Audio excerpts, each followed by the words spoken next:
పాల్గొనడానికి మరి సంఘంలోకి వచ్చిన మీ అందరికీ అలాగే మరి ఆన్లైన్లో ఉన్న వారందరికీ కూడా దేవుని పేరుతో శుభాభివందనాలు చెల్లిస్తున్నాము. ఆరాధనలోకి వెళ్ళే ముందు ఒక చిన్న వాక్య భాగం చూస్తాం. మన ఆరాధన క్రమంలో తెస్సలోనికీయులకు రాసిన మొదటి పత్రిక 5వ అధ్యాయం 23వ వచనం గట్టిగా చదువుదాం. 5వ అధ్యాయం దేవుడే మిమ్మల్ని సంపూర్ణంగా పరిశుద్ధపరచును గాక. ఈ ఆత్మయు జీవమును శరీరమును మన ప్రభువైన యేసుక్రీస్తు రాకడయందు నిందారహితంగాను సంపూర్ణంగాను ఉండనట్లు కాపాడబడును గాక. ఆమేన్. ఇక్కడ ఏం రాయబడుతుందంటే మరి మనము 3 విషయాల గురించి పౌలు గారు చెప్తాం మనం చూస్తున్నాం. ఏంటిది? మీ ఆత్మయు జీవమును శరీరమును 3 అంట దేవునికి ఎలా ఉండాలంట? సంపూర్ణముగా నిందారహితంగా ఉండాలి అన్నది నా ప్రార్థన అని ఒక దైవ సేవకుడు మరి సంఘానికి ఒక ఉత్తరం రాస్తూ చెప్తూ ఉన్నారు. కాబట్టి మనం ఈరోజు జ్ఞాపకం చేసుకుందాం. నేను గుర్తు చేయాలి అనుకుంటుంది ఏంటంటే మనం అందరము కూడా ఒక ట్రైపాడ్ బీయింగ్, అంటే మూడు అంశాలు కలిపి ఒక మనిషిగా మనం ఉన్నవాళ్ళం. మన దగ్గర ఏముందంట? ఆత్మ ఉంది, మన దగ్గర ఏముంది? శరీరం ఉంది, మన దగ్గర ఇంకేముంది? జీవం ఉంది. జీవము అంటే మనస్సు, మన ప్రాణము, మన మనస్సు. ఈ 3 కలయిక అయితేనే ఒక మనిషిగా మనము ముందుకు వెళ్ళగలం, బ్రతకగలం. అవునా? మీరు నాకు ఈ 3 ఉన్నాయి అన్నవాళ్ళు ఒకసారి చేతులు ఎత్తారు. నాకు నేను ప్రతి ఒక్కళ్ళు ఒకసారి 3 ఉన్నాయి నాకు అన్నవాళ్ళు చేతులు ఎత్తండి. నాకు ఆత్మ లేదు, నాకు ప్రాణం లేదు అన్నవాళ్ళు చేతులు ఎత్తచ్చు. శరీరం పట్టుకే ఈరోజు సంఘంలో ఉన్నా కానీ నాకు ఆత్మ ప్రాణం లేదు అన్నవాళ్ళు చేతులు దింపేయచ్చు. దేవునికి స్తోత్రం. మరి దేవుడు సృష్టించినప్పుడు మనందరినీ మరి ఈ 3 భాగాలు ఉండే విధముగా మనం సృష్టింపబడి ఉన్నాం. కాబట్టి ఈ 3 భాగాలు ఎలా వర్క్ అవ్వాలి అన్నది కూడా దేవుడు మనకు వాక్య భాగం ద్వారా తెలియజేస్తారు. ఒకసారి రోమపత్రిక తీద్దాం. నేను మరింత సమయం తీసుకొని కానీ ఒక ఫౌండేషన్ గురించి చెప్పడానికి మాత్రమే నేను ప్రయత్నిస్తున్నాను. రోమపత్రిక 8వ అధ్యాయం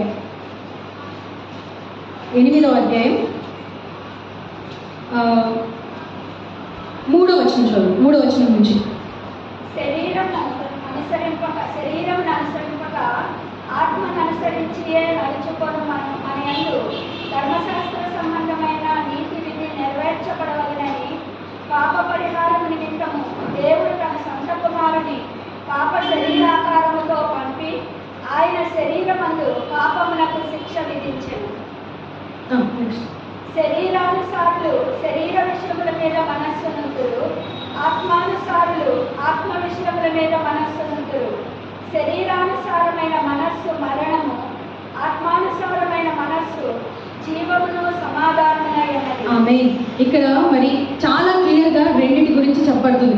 ఒకసారి మనం ఆలోచించినట్టే మనము పట్టుకుంటున్నాం కదా, ఇలా పట్టుకుంటే మీకు తగులుతుంది కదా, మీ చేతులు, ముఖము, కాళ్ళు, ఇదంతా తగులుతున్న ప్రతి ఒక్కటి ఏంటిది? ఇది శరీరం ఉన్నది. తర్వాత ఆత్మ ఉన్నది. ఆత్మ దేవుడు మన కోసం పెట్టినది.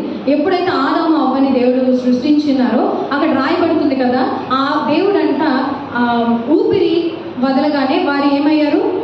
జీవాత్మను పొంది ఉన్నారు. వాళ్ళ లోపల ఉన్నది ఆత్మ అని దేవుడు అక్కడ ఖచ్చితంగా చెప్పబడుతుంది. సేమ్ అలాగే మనం సృష్టింపబడినప్పుడు కూడా మనందరము ఇలా శరీరంతో, మట్టి నుంచి తీయబడిన శరీరంతో ఉన్నాము. అలాగే దేవుడు తన ఊపిరి ద్వారా మనకిచ్చిన ఆత్మ కూడా మనతో ఉన్నది.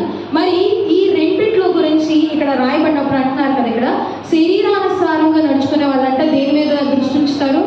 శరీరేచ్ఛల మీద ఉంచుతారు. ఆత్మానుసారంగా నడిచే వాళ్ళు దేని మీద ఉంచుతారంట?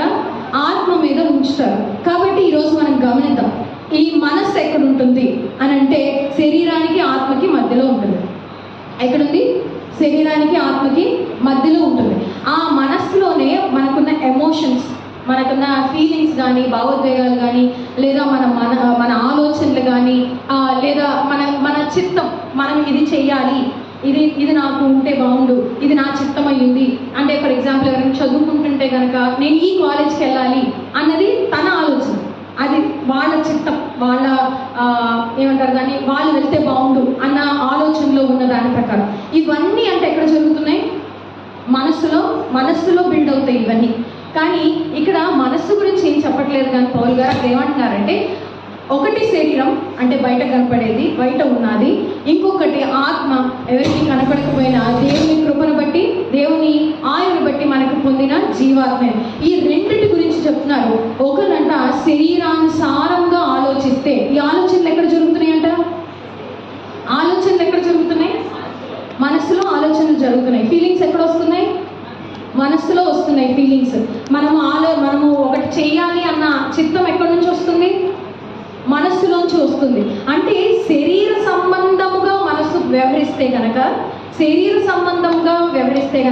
లేదా చూస్తున్న దాన్ని బట్టి వ్యవహరిస్తే కనుక, లేదా మనకు కనపడుతున్న లోక అందాలను బట్టి వ్యవహరిస్తే కనుక, అక్కడ ఏమంటున్నారు? శరీరానుసారంగా మనస్సు వెళ్తే అంట అది ఏమవుతుంది? మరణం అవుతుంది. శరీరానుసారమైన మనస్సు మరణము, ఆత్మానుసారమైన మనస్సు జీవమును సమాధానమును దయచేస్తుంది అని అంటున్నారు. అంటే ఇప్పుడు మనము 21 days ఆఫ్ ఫాస్టింగ్ ప్రేయర్లో మనం అనుకున్న టైటిల్ ఏంటండి? ఎవరైనా చదివారా పాస్టర్? అంతరంగిక పరివర్తన. లోపల నుంచి మనము మార్పు చెందాలి.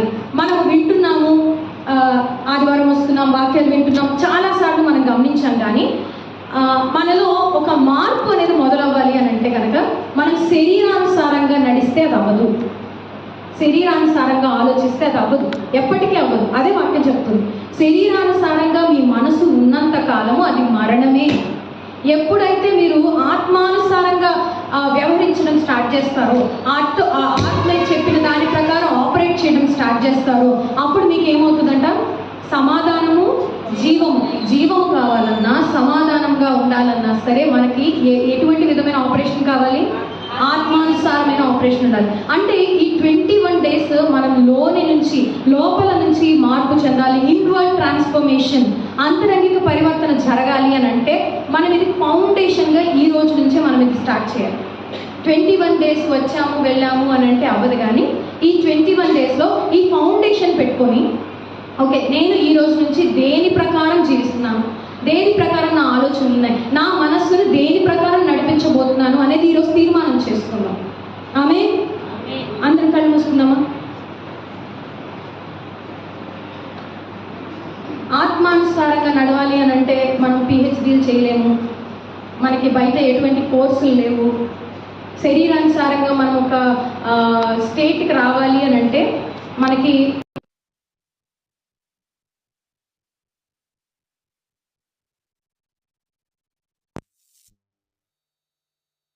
కానీ ఆత్మ ఇచ్చిన దేవునితో మనం ఎప్పుడైతే ఏకీభవించబడి ఆయన చెప్పిన దాని ప్రకారం నడుచుకుంటామో అప్పుడే ఆత్మానుసారంగా మనం వ్యవహరించగలం.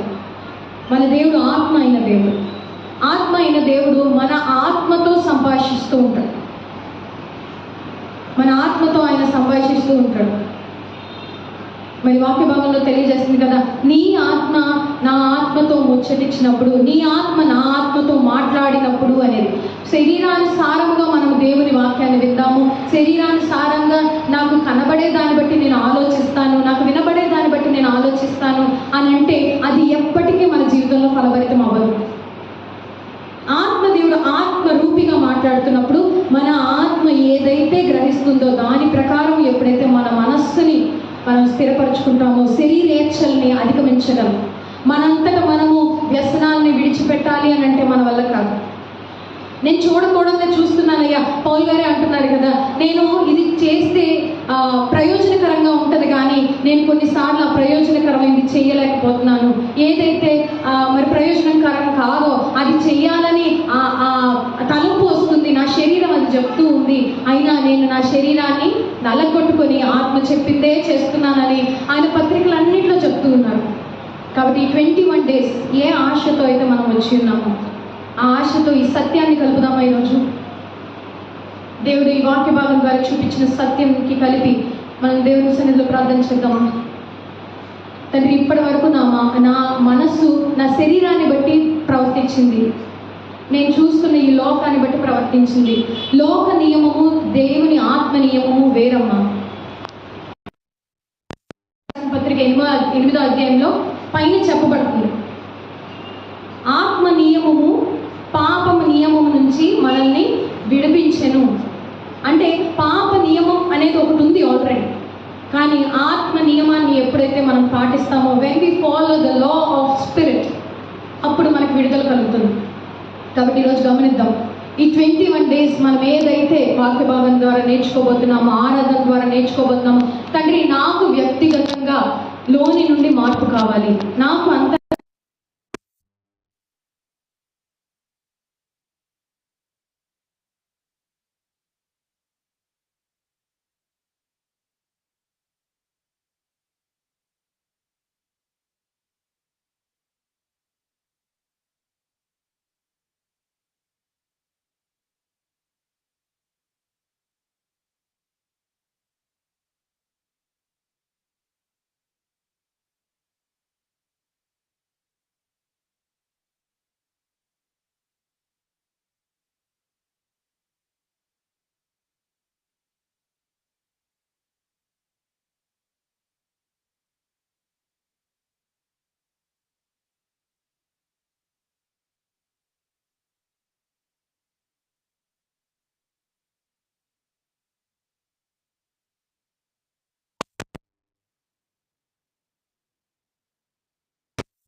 ఆత్మ ఏదైతే ఈరోజు స్వీకరిస్తుందో పెంచడానికి నాకు శక్తిని దయచేయండి.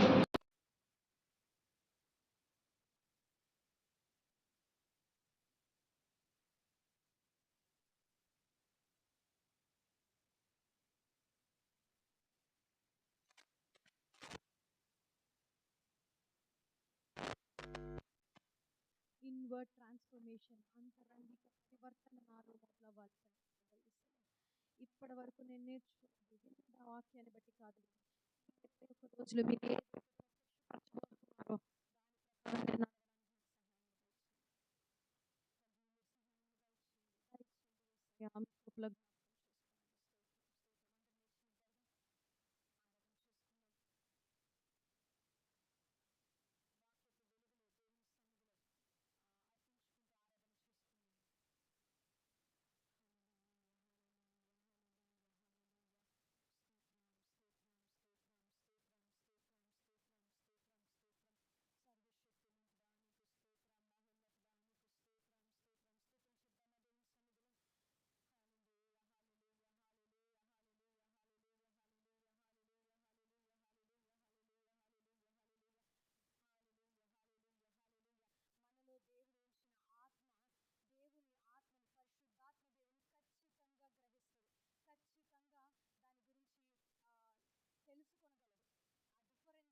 తండ్రి ప్రభా యేసు, తండ్రి ప్రభా నా మనస్సులో ఉన్న నా సొంత చిత్తము కాదు కానీ తండ్రి ప్రభా ఆత్మదేవుడా, ఆత్మానుసారముగా మీరు ఏదైతే తండ్రి ప్రభా యేసు ఉంచి ఉన్నారో ఆ చిత్త ప్రకారం నేను ముందుకు వెళ్ళడానికి నాకు సహాయం దయచేయండి తండ్రి ప్రభా. ఆత్మలో నేను ఎదగాలి తండ్రి ప్రభా, ఆత్మలో తండ్రి ప్రభా నా మనస్సు ఎదగాలి యేసయ్య, ఆత్మలో తండ్రి ప్రభా నా మనస్సు ఎదగాలి తండ్రి ప్రభా, ఆత్మలో నా ఎమోషన్స్ నాకు ఎదగాలి తండ్రి ప్రభా, ఆత్మలో తండ్రి ప్రభా నా చిత్తము ఎదగాలి తండ్రి ప్రభా. మీరు సహాయం దయచేయండి దయచేయండి దయచేయండి దయచేయండి. ఓ జీసస్, హల్లెలూయా హల్లెలూయా హల్లెలూయా హల్లెలూయా హల్లెలూయా. ఆరాధన యేసు నీకే, ఆరాధన యేసు నీకే, ఓ ఆరాధన యేసు నీకే, ఆరాధన యేసు నీకే. చెప్దాం అందరం. ఆరాధన యేసు నీకే, ఆరాధన యేసు నీకే, ఓ ఆరాధన యేసు నీకే, ఆరాధన యేసు నీకే. నీ చిత్తమునే చేసేదా, నీ మార్గములో నడిచేదా, నీ సన్నిధిలో నిలిచేదా, నేను వెంబడించెదా. నీ చిత్తమునే చేసేదా, నీ మార్గములో నడిచేదా, నీ సన్నిధిలో నిలిచేదా, నేను వెంబడించెదా. ఆరాధన యేసు నీకే, ఆరాధన యేసు నీకే, ఓ ఆరాధన యేసు నీకే. స్వరాలెత్తి చెప్దాం. ఆరాధన యేసు నీకే, ఓ ఆరాధన యేసు నీకే, ఆరాధన యేసు నీకే, ఓ ఆరాధన యేసు నీకే, ఆరాధన యేసు నీకే. గాలి నీరు అగ్నియు నీ అద్భుత మాటకు లోబడుచూనే ఉన్నవి అన్ని వేళలా. గాలి నీరు అగ్నియు నీ అద్భుత మాటకు లోబడుచూనే ఉన్నవి అన్ని వేళలా. గాలి నీరు అగ్నియు నీ అద్భుత మాటకు లోబడుచూనే ఉన్నవి అన్ని వేళలా. గాలి నీరు అగ్నియు నీ అద్భుత మాటకు, అద్భుత మాటకు మనం లోబడతామా? ఉన్నవి అన్ని వేళలా. ఆరాధన యేసు నీకే, నడిపించు యేసయ్యా. ఆరాధన యేసు నీకే, ఓ ఆరాధన యేసు నీకే, ఆరాధన యేసు నీకే. నీటిపైన నడచిన నీ అద్భుత పాదముల్ చూచుచూనే నడచెదా అన్ని వేళలా. నీటిపైన నడచిన నీ అద్భుత పాదముల్ చూచుచూనే నడచెదా అన్ని వేళలా. నీటిపైన నడచిన నీ అద్భుత శరీరానుసారంగా ఆలోచిస్తే నీటిపైన నడవడం అసాధ్యం, కానీ ఆయన నడిచిన దేవుడు. ఆత్మానుసారంగా ఆలోచించి స్తుతిద్దాం. నీటిపైన నడిచిన నీ అద్భుత పాదముల్ చూచుచూనే నడచెదా అన్ని వేళలా. గాలి నీరు అగ్నియు నీ అద్భుత మాటకు లోబడుచూనే ఉన్నవి అన్ని వేళలా. శక్తి కలిగిన వాక్యం ఈ రోజు మన మధ్యలో ఉందమ్మా. నీ అద్భుత ఆ మాటను గ్రహిద్దామా ఈ రోజు? లోబడుచూనే మన మనస్సును స్థిరపరచుకుందామా ఆత్మ వైపు. వేళలా ఆరాధన నీకు నీకే, ఆమె యేసయ్యా. ఆరాధన యేసు నీకే, ఓ ఆరాధన యేసు నీకే, ఆరాధన యేసు నీకే, ఓ ఆరాధన యేసు నీకే, ఆరాధన యేసు నీకే, ఓ ఆరాధన యేసు నీకే, ఆరాధన యేసు నీకే. ఆకాశం వైపు చేతులెత్తి స్తుతులు అర్పిద్దామా? ఎవరికి వారికి ప్రార్థన చేద్దాం. అన్య భాషల్లో ప్రార్థన చేయగలిగిన వాళ్ళు అన్య భాషల్లో ప్రార్థన చేద్దాం. దేవునితో మనం మాట్లాడదాం. తండ్రి, నీ చిత్తాన్ని నేను ఎరిగి తండ్రి ప్రభా నీ బాటలో నడవాలని ఆశపడుతున్నాను. నా జీవితాన్ని తండ్రి ప్రభా నీలో కట్టుకోవాలని ఆశపడుతున్నాను తండ్రి ప్రభా. అవును తండ్రి ప్రభా, లోకపరమైన జ్ఞానంతో చూస్తే, శరీరానుసారముగా చూస్తే తండ్రి ప్రభా గాలి నీరు అగ్ని ఒక మనిషిని స్వరానికి లోబడడం అనేది అసాధ్యము తండ్రి ప్రభా. నీటిపైన నడవడం అనేది అసాధ్యము తండ్రి ప్రభా. ఎందుకంటే తండ్రి యేసయ్య మీరు ఆత్మానుసారముగా ప్రవర్తిస్తున్నారు గనక తండ్రి ప్రభా అది సాధ్యమైంది అయింది తండ్రి యేసయ్య. అటువంటి ఆత్మానుసారంగా ప్రభా ప్రవర్తించడానికి మాకు శక్తిని దయచేయండి. ఈ రోజు నుంచి ఇది మొదలుకొని తండ్రి ప్రభువా యేసయ్య, శరీరాన్ని తండ్రి ప్రభా మేము నలగొట్టుకొని తండ్రి ప్రభు యేసయ్య, శరీరాన్ని ప్రకారము కాదు కానీ తండ్రి ప్రభా ఆత్మదేవుడా నీ వాక్య ప్రకారము తండ్రి ప్రభా, శక్తి కలిగిన నీ వాక్య ప్రకారం ప్రభా ముందుకు నడవడానికి మాకు సహాయం దయచేయండి తండ్రి.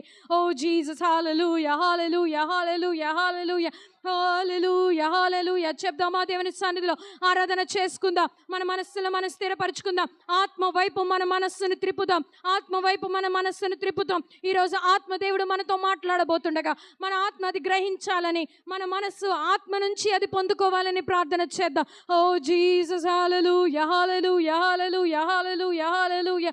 ఓ హల్లెలూయా హల్లెలూయా హల్లెలూయా హల్లెలూయా హల్లెలూయా హల్లెలూయా. ఓ ఆమేన్. యేసు నీకు వందనాలు, స్తోత్రం స్తోత్రం స్తోత్రం స్తోత్రం. సర్వశక్తిమంతుడా నీకు స్తోత్రం, సర్వశక్తిమంతుడా నీకు స్తోత్రం, మహోన్నతుడా నీకు స్తోత్రం, మహాగణుడా నీకు స్తోత్రం స్తోత్రం స్తోత్రం స్తోత్రం. యేసు నీకు వందనాలు వందనాలు వందనాలు వందనాలు వందనాలు. మా మధ్యలో ఆత్మగా ఉన్న దేవా నీకు వందనాలు, స్తోత్రం స్తోత్రం స్తోత్రం స్తోత్రం. యేసు నడిపించండి నడిపించండి నడిపించండి నడిపించండి నడిపించండి. ప్రార్థన పూర్వకంగా ఉందాం, ప్రార్థన పూర్వకంగా ఉందాం. యేసు నీకు వందనాలు, స్తోత్రం, యేసు నీకు వందనాలు, స్తోత్రం. ఓ జీసస్, హల్లెలూయా హల్లెలూయా హల్లెలూయా హల్లెలూయా హల్లెలూయా. ఓ జీసస్ నీకు వందనాలు వందనాలు వందనాలు వందనాలు వందనాలు వందనాలు వందనాలు వందనాలు వందనాలు వందనాలు వందనాలు. ఓ లార్డ్, హల్లెలూయా హల్లెలూయా హల్లెలూయా హల్లెలూయా హల్లెలూయా. యేసు నీకు వందనాలు. ఆమేన్ ఆమేన్ ఆమేన్ ఆమేన్ ఆమేన్ ఆమేన్ ఆమేన్ ఆమేన్. పరిశుద్ధాత్మ దేవుడా నీకు స్తోత్రం స్తోత్రం స్తోత్రం స్తోత్రం స్తోత్రం స్తోత్రం స్తోత్రం. పరిశుద్ధాత్మ దేవుడు శక్తితో మన మధ్యలో ఉంటుండగా మనం ఆరాధన చేసుకుంటూ ఆయన శక్తిని అనుభవిద్దామా, ఆయన సన్నిధిని అనుభవిద్దామా. ఓ లార్డ్, హల్లెలూయా హల్లెలూయా హల్లెలూయా హల్లెలూయా హల్లెలూయా హల్లెలూయా హల్లెలూయా హల్లెలూయా హల్లెలూయా హల్లెలూయా. యేసు నీకు స్తోత్రం స్తోత్రం స్తోత్రం స్తోత్రం స్తోత్రం స్తోత్రం స్తోత్రం. సర్వశక్తిమంతుడా నీకు వందనాలు, సర్వోన్నతుడా నీకు వందనాలు, మహాగణుడా నీకు వందనాలు, మహోన్నతుడా నీకు వందనాలు. ప్రభువా నిన్ను నీవు మాకు కనబరచుకోబోతున్న దేవా నీకు స్తోత్రము తండ్రి. ప్రభా ఆత్మను ప్రభా యేసయ్య మమ్మల్ని మీరు బలపరుస్తున్నందుకు నీకు వందనాలు తండ్రి. ప్రభా యేసయ్య తండ్రి నీకు వందనాలు, స్తోత్రం. మా మనస్సు తండ్రి ప్రభా ఆత్మ వైపు ఉండడానికి మీరు చూపించిన ఈ వాక్యపు వెలుగును బట్టి నీకు వందనాలు తండ్రి. ప్రభా అంతరంగం నుంచి ప్రభా పరివర్తన మీరు మాకు దయచేయండి. సంఘముగా ప్రభా అంతరంగం నుంచి పరివర్తన కలిగిన సంఘముగా మా సంఘాన్ని మీరు బలపరచమని కోరుచున్నాను నా తండ్రి. ప్రభా మా కుటుంబాలను మీరు బలపరచమని కోరుచున్నాను నా తండ్రి. ప్రభా వ్యక్తిగతముగా ప్రభా ఎవరిని వారిని మీరు బలపరచమని కోరుచున్నాము నా తండ్రి. సహాయం దయచేయండి. ఆశ కలిగి వచ్చిన ప్రాణాన్ని ప్రభా ప్రభా తీర్మానం తీసుకున్న ప్రతి హృదయాన్ని మీరు ప్రభా యేసయ్య యేసయ్య తృప్తి పరుస్తున్నందుకు నీకు వందనాలు. ప్రభా వాక్యంలో మీరు మాతో మాట్లాడమని కోరుచు యేసు నామములో అడిగి వేడుకొనుచున్నాము నా తండ్రి. ఆమేన్ ఆమేన్. హల్లెలూయా హల్లెలూయా హల్లెలూయా హల్లెలూయా. ఆమేన్. అందరం కూర్చుందామండి, వాక్య భాగంలోకి వెళ్దాము ప్రార్థనా పూర్వకంగా. మరి ఇప్పుడు చెప్పిన మాట ద్వారా మన ఆత్మ గ్రహిస్తుంది అని నమ్మి మనసుని ఆత్మ నుంచి ఆపరేట్ చేయటం నేర్చుకుందాం. ఆమేన్ ఆమేన్. మన మధ్యలో ప్రకాష్ గారు వచ్చి మనకు వాక్యాన్ని అందిస్తారు.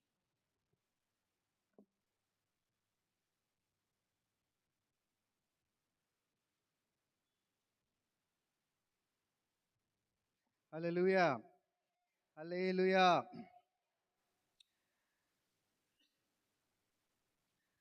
ఈ 21 రోజుల ఉపవాస ప్రార్థనలకి మీ అందరికీ ప్రేమపూర్వక ఆహ్వానం తెలియపరుస్తూ ఉన్నాం.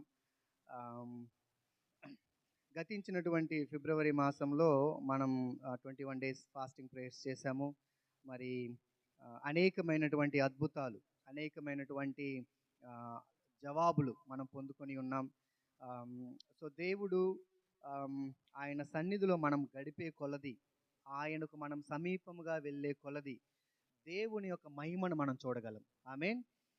ఈ యొక్క 20 రోజుల యొక్క నా టార్గెట్ ఏంటంటే, లేకపోతే నా యొక్క యాంబిషన్ ఏంటంటే, 21 రోజులు మనం ముగించే ఈ సమయానికి మనము దేవుని యొక్క మహిమను అత్యధికంగా చూడగలగాలి. ఆమేన్. సో విలియం కేరీ గారు ఒక మాట అంటారు, దేవుని కోసం గొప్ప కార్యాలు తలపెట్టు, దేవుని నుంచి గొప్ప కార్యాలు ఆశించు. ఓకే, 2 మాటలు. దేవుని కోసం గొప్ప కార్యాలు తలపెట్టాలి, దేవుని నుండి గొప్ప కార్యాలు ఆశించాలి. ఓకే, సో కాబట్టి మరి దేవుని కోసం గొప్ప కార్యాలు తలపెట్టే మొట్టమొదటి స్టెప్ ఏంటంటే ఆయన సన్నిధిలోకి రావడం. హల్లెలూయా. మొట్టమొదటి స్టెప్ ఆయన సన్నిధిలోకి రావడం. ఆయన సన్నిధిలోకి వచ్చిన తర్వాత ఆయన ప్రణాళిక ఏంటని తెలుస్తుంది. ఆయన కోసం నేనేం చెయ్యాలి అని తెలుస్తుంది. దేవుని కోసం నువ్వు అద్భుత కార్యాలు, దేవుని కోసం గొప్ప గొప్ప గొప్ప కార్యాలు నువ్వు చేయడం మొదలు పెడతావు. తద్వారా దేవుడు మన జీవితంలో ఆయన కార్యాలు చేయడం మొదలు పెడతాడు. హల్లెలూయా. సో ఈ సమయంలో మరి వాక్య భాగంలోకి వెళ్దాం. వెళ్ళే ముందుగా చిన్న ప్రార్థన చేసుకుందాం. ప్రార్థన చేసుకొని వాక్యంలోనికి వెళ్దాం. హల్లెలూయా, హల్లెలూయా, హల్లెలూయా. ప్రేమగల తండ్రి, కృపగల యేసయ్యానికి స్తోత్రం చెల్లిస్తూ ఉన్నాం ప్రభువా. ఈ యొక్క రాత్రికాల సమయంలో ప్రభువా, మొట్టమొదటి రోజున తండ్రి యొక్క 21 రోజుల ఉపవాస ప్రార్థనలో ప్రభువా, మీరు మాకు తోడుగా ఉండి నడిపిస్తున్న విధానాన్ని బట్టి నీకు స్తుతులు చెల్లిస్తూ ఉన్నాం. ఇది కేవలం నీ కృప, అందును బట్టి నీకు వందనాలు ప్రభువా. ఈ 21 రోజులు ఎవరైతే తండ్రి మరి వారు ఉపవాసం ఉంటూ ఉన్నారో, ప్రార్థనలో ఏకీభవిస్తున్నారో, వాక్యంలో ఎదుగుతూ ఉన్నారో, నీ జ్ఞానములో నీ కృపలో ఎదుగుతున్నారు, అటువంటి వారందరినీ జ్ఞాపకం చేసుకోండి. ఇది కేవలం ఒక చిన్న సమూహముగా కాక, ఇదిగో తండ్రి గుడివాడ పట్టణం అంతా వ్యాపించే సమూహముగా తయారు చేయమడుచున్నాం. దేవా సహాయం చేయండి. అనేకులు ప్రభువా నీ జ్ఞానములో నీ కృపలో వర్ధిల్లడానికి నీకు సహాయమును దయచేయండి. దేవానికి స్తోత్రాలు. ఈ రాత్రికాల సమయంలో విత్తబోతున్నటువంటి వాక్యాన్ని నీ చేతుల్లో సమర్పిస్తూ ఉన్నాం ప్రభా. సరైన నేలన ప్రభా ఆ విత్తనం పడడానికి నీ కృపను చూపించండి. ఏ విధమైనటువంటి సాతానుడు విత్తబడిన వాక్యాన్ని దొంగిలించకుండా ఇదిగో తండ్రి 100 పంటను మీరు తీసుకుంటామని వచ్చున్నాం. ప్రతి హృదయంలో నుంచి 100 పంట వచ్చును గాక అని ప్రార్థన చేస్తూ ఉన్నామయ్యా తండ్రి. ఇదిగో మేము విన్న వాక్యము తండ్రి, ఆ వాక్యము తండ్రి కేవలం మా ఆత్మకు కాక ప్రాణాత్మ దేహాలకు సమస్తమునకు ప్రవ్వా మేలుకరంగా ఉండడానికి నీ కృపను చూపించండి. దేవా సహాయం చేయండి. ఈ యొక్క రాత్రికాల సమయంలో వాక్యంలోకి వెళ్ళబోచుండగా నిలబడుతున్న నన్ను మరుగుపరిచి పరిశుద్ధాత్మదేవా మిమ్మల్ని మీరు ప్రత్యక్షపరుచుకొని అడుగుచున్నాం. సహాయం చేయండి. ముందున్న సమయాన్ని నీ చేతులకు సమర్పిస్తూ సమస్త మహిమా ఘనత ప్రభావాలు మీరు పొందుకొనమని యేసుక్రీస్తు నామమున అడిగి వేడుకొంచున్నాం తండ్రి. ఆమేన్. హల్లెలూయా, హల్లెలూయా. మరి మధ్యాహ్న కాల సమయంలో నేను చెప్పినట్టుగా ఫాస్టింగ్ అనేది లేకపోతే ఉపవాస ప్రార్థనలు అనేవి చాలామంది ఎలా అర్థం చేసుకుంటూ ఉంటారంటే ఏ ప్రార్థన చేయకపోతే, ఉపవాసం చేయకపోతే దేవుడు ఇవ్వడా, ఉపవాసం చేయకపోతే అది అసాధ్యమా, ఉపవాసం చేయకపోతే అది మనకు దొరకదా? దానికోసం కాదు మనం ఉపవాసం చేస్తుంది. ఉపవాసం చేసేది దేవుని చిత్తం మార్చడం కోసం మనం ఉపవాసం చేయట్లా, దేవుని చిత్తం తెలుసుకోవడం కోసం ఉపవాసం చేస్తున్నాం. హల్లెలూయా. మోషే అంటాడు, ఒక మాట అంటాడు, ఏమంటాడంటే లార్డ్ షో మీ యువర్ వేస్, ప్రభువా నీ మార్గాలు నాకు తెలియచేయి అంటాడు అనమాట. సో దేవుని యొక్క మార్గాలు తెలియజేసినప్పుడు, దేవుని యొక్క మార్గాలు మనం తెలుసుకున్నప్పుడు మన అంతరంగిక పరివర్తన మొదలవుతుంది. అంతరంగంలో మన యొక్క ఆలోచనలు చేంజ్ అవుతూ ఉంటాయి. అంతరంగంలో మన యొక్క తలంపులు చేంజ్ అవుతూ ఉంటాయి. మన జీవన విధానం మారుతూ ఉంటుంది. సో కాబట్టి ఉపవాసం ఎందుకు చేస్తున్నామంటే దేవుని యొక్క మార్గాలను తెలుసుకోవడానికి. So it is not to change God, it is to change our cells. మనల్ని మనం మార్చుకోవడానికి ఉపవాస ప్రార్థనలో మనం ఏకీభవిస్తున్నాం. ఈ ప్రక్రియలో దేవుడు అద్భుత కార్యాలు చేయడానికి సమర్థుడు కదా. అద్భుత కార్యాలు చేయడానికి ఆయన సిద్ధంగా ఉంటాడు కదా. ఎప్పుడు ఎవరిని ఎలా తాకుతాడో అది ఆయన చిత్తం. హల్లెలూయా. ఒకవేళ అది మీరు ఏ సమస్యలతో వచ్చినా సరే, ఏ ఇబ్బందులతో వచ్చినా సరే, ఏ ఆత్మీయ పరిపక్వత లేకుండా వచ్చినా సరే, దేవుని యొక్క కనుదృష్టి నీ మీద ఉండాలని దేవుని నుంచి ఒక ఆశ కలిగి వచ్చినట్లయితే ఈ 21 రోజుల్లో ఎప్పుడు ఆయన వాక్కు నీకు తగులుతుందో, ఆయన వాక్కును మనం స్వీకరిస్తామో, ఆయన వాక్కు మనకేం చేస్తుంది? జీవాన్ని ఇస్తుంది. బైబిల్లో ఒక మాట ఉంటుంది, ఆయన జీవం ఇవ్వడానికి కాదు, ఎలా వచ్చాడంటే ఆయన సమృద్ధి జీవం ఇవ్వడానికి. Jesus came to give life, not just the life in abundance. అంటే సమృద్ధి అయిన జీవం ఇవ్వడానికి వచ్చాడనమాట. సో కాబట్టి నా ఈ 21 రోజుల ప్రార్థన ఏంటంటే ఈ ఈఎఫ్జిఎంలో ఉన్నటువంటి సంఘం అంతా కూడా, సంఘములో ఉన్న కుటుంబాలన్నీ కూడా ఆ సమృద్ధి జీవాన్ని అనుభవించుదురుగాక. ఆ సమృద్ధి జీవం ఎక్కడి నుంచి వస్తుందంటే బైబిల్లో నుంచి, దేవుని వాక్యంలో నుంచి. ఆ వాక్యములో మనం ఎదుగుతుండే కొలది సమృద్ధి జీవాన్ని మనం అనుభవించవచ్చు. ఆమేన్. సో కాబట్టి మనల్ని మనం సిద్ధపరచుకుందాం. 21 రోజుల్లో దేవుని నుంచి గొప్ప కార్యాలను ఆశిద్దాం. దేవుని కోసం గొప్ప కార్యాలను తలపెడదాం. ఆమేన్. సో మొట్టమొదటి రోజు కాబట్టి ఈరోజు రేపటి నుంచి నేను పోయినసారి ఏం చేశామంటే ఫిబ్రవరిలో చేసినప్పుడు యోహాను సువార్తను మనం ధ్యానించాం. 21 అధ్యాయాలు ఉంటాయి. ఒక్కొక్క రోజు ఒక్కొక్క అధ్యాయాన్ని మనం ధ్యానించాము. ఈ రోజు మనం ఒక ప్రత్యేకమైన బుక్ తీసుకోవట్లేదు. టాపిక్ వైజ్ ఒక్కొక్క రోజు ఒక్కొక్క టాపిక్ మనం మాట్లాడతాం. ఒక్కొక్క రోజు ఒక్కొక్క టాపిక్ని మనం మాట్లాడుతూ మరి ఆ టాపిక్లో నుంచినటువంటి ఆ జ్ఞానాన్ని పొందుకుంటూ మరి దేవుడు కీర్తనలో ఒక మాట ఉంటుంది, ఆయన వాక్కు విడుదల కాగానే వారికి వెలుగు కలిగిందంట. నా ప్రార్థన ఏంటంటే ఈ వాక్కు విడుదలవుతున్న కొలది, వాక్యాన్ని మనం వింటున్న కొలది ఎక్కడైతే చీకటిగా ఉంటుందో, ఎక్కడైతే మన అండర్స్టాండింగ్, మన తలంపులు, మన పరిస్థితులు ఎక్కడైతే చీకటిగా ఉంటాయో దాని మీద దేవుని యొక్క వాక్యపు వెలుగు ప్రకాశించి ఆ చీకటిని, అంధకారాన్ని మన హృదయంలో నుంచి, మన జీవితాల్లో నుంచి దూరపరచాలి అనేది నా యొక్క ప్రార్థన. సో ఈ రోజు నేను చెప్పేటువంటి వాక్యం జస్ట్ ఫౌండేషన్ కోసం, అంటే ఈ 21 రోజులకి మరి మనల్ని మనం సిద్ధపాటు చేసుకునే దానికోసం ఒక చిన్న మాటను చూసుకున్న తర్వాత ఈరోజు ఎక్కువగా ప్రార్థనలు గడుపుదాం. ప్రార్థనలు గడిపిన తర్వాత కొంతమంది ఆల్రెడీ నాకు ప్రార్థన విన్నపాలు ఇచ్చారు. వాక్యం అయిపోయిన తర్వాత వాటి కోసం మనం ప్రార్థన చేస్తాం. ఓకే, ఇర్మియా గ్రంథం తీద్దాం అందరం. ఇర్మియా గ్రంథం 33వ అధ్యాయం 33వ అధ్యాయము 3వ వచనం.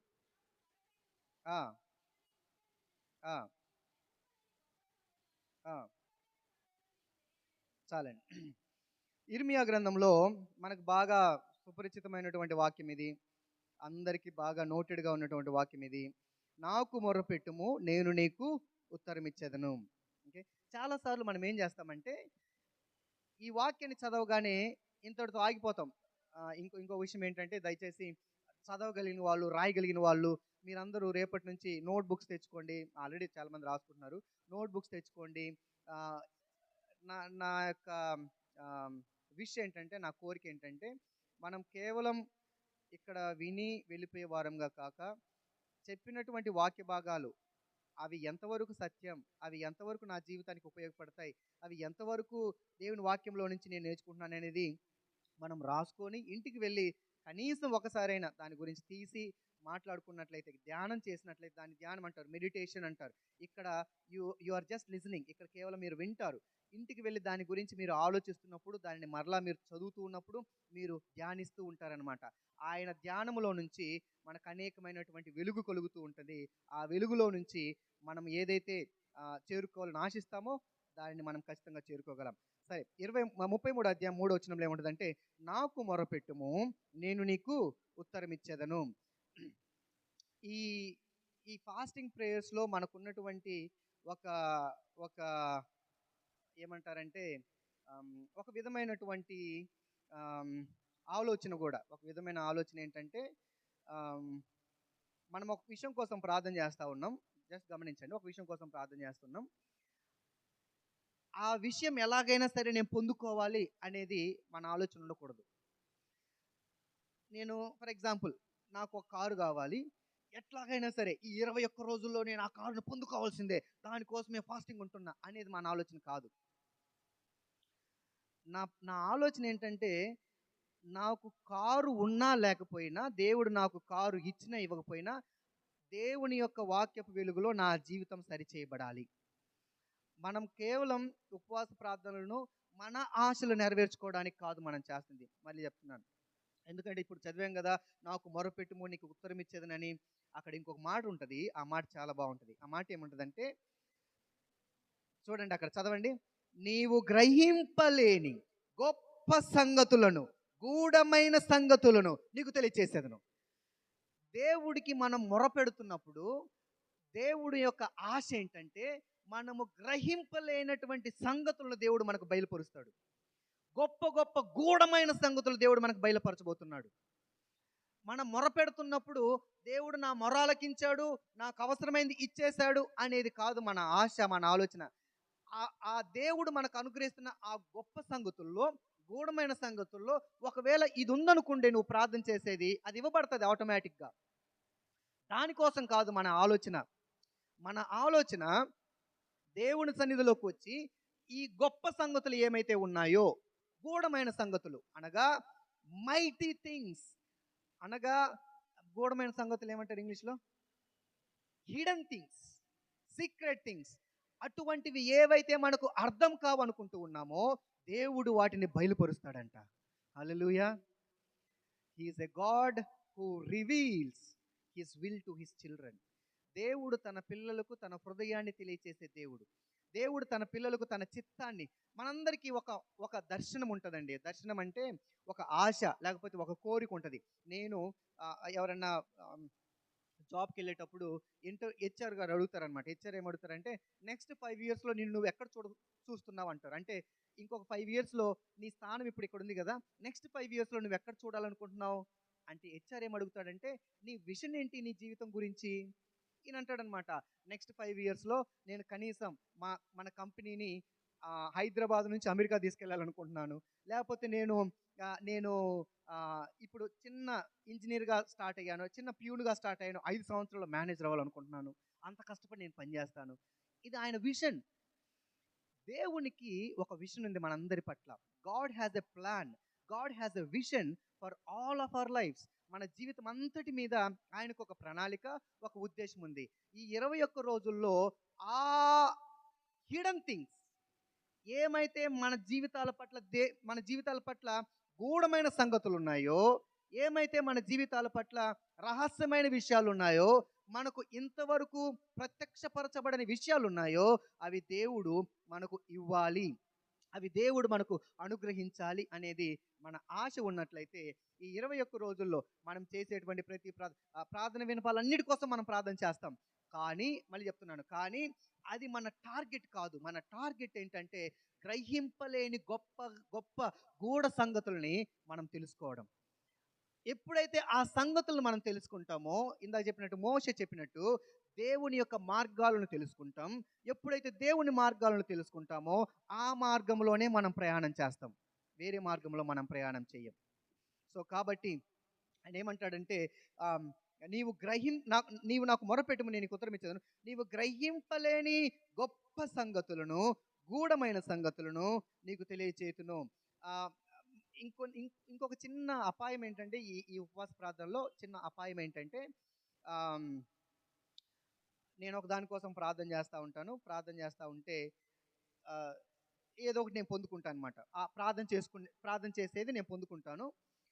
ఎందుకంటే దానికోసం నేను బాగా ప్రేయర్ చేస్తూ ఉన్నా, బాగా దేవుని సన్నిధిలో ప్రార్థన అది పొందుకున్న వెంటనే ఇది దేవుని చిత్తం అనుకోవడానికి లేదు. ఎందుకు లేదంటే, కొన్నిసార్లు పిల్లలు ఇందాక ఉదయం కూడా చెప్దాం అనుకున్నా, టైం అయిపోయింది చెప్పలే. పిల్లలు ఏడుస్తుంటే వాళ్ళకి ఒకటి ఇవ్వడం వేరు. ఎందుకు, వాడు ఏడుస్తున్నాడు కదా, సరే వాడిని ఆపడానికి ఇచ్చేయి, అది దేవుని చిత్తం కాదు.